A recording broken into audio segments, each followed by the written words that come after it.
Circuit બ્રેકરનો opening time સમજો.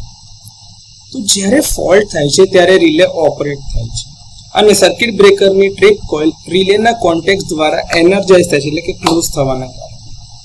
આને કારણે ઓપરેટિંગ મિકેનિઝમ તમારું એક્ટિવેટ થાય છે અને કોન્ટેક્ટ ઓપન થાય છે અને બ્રેકરનો જે મેઇન કોન્ટેક્ટ જે ત્યાં આગળ લાઇનમાં હતો એ ઓપન થશે, જેના કારણે હેલ્ધી પાર્ટ એટલે કે જે તમારો પાર્ટ હશે જેમાં કોઈ ફોલ્ટ નથી તે અને જેમાં ફોલ્ટી પાર્ટ જ્યાં આગળ ફોલ્ટ થશે બંને પાર્ટ એકબીજાથી અલગ થાય છે.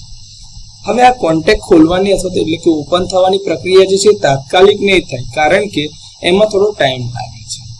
આ વખતે મૂવિંગ કોન્ટેક્ટ જે હશે એ ફિક્સ કોન્ટેક્ટની અંદર અમુક ઊંડાઈ સુધી ફિક્સ કરીને બેસાડેલા હોય છે. હવે જેવી આ ટ્રીપ કોઇલ એનર્જાઇઝ થાય છે તો એને આટલું અંતર કાપવું પડે છે.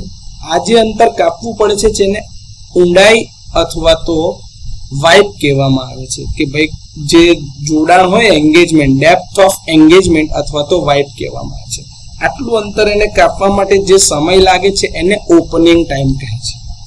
તો ઓપનિંગ ટાઈમની વ્યાખ્યા આ રીતે આપી શકાય કે ટ્રીપ કોઇલ એનર્જાઇઝ થાય તે ક્ષણથી કોન્ટેક્ટ અલગ થાય તે ક્ષણ સુધીનો જે સમય હોય છે તેને ઓપનિંગ ટાઈમ તરીકે ઓળખવામાં આવે છે. તો આ રીતે સર્કિટ બ્રેકરનો ઓપનિંગ ટાઈમ જરૂરી આકૃતિ સહિત સમજી શકાય.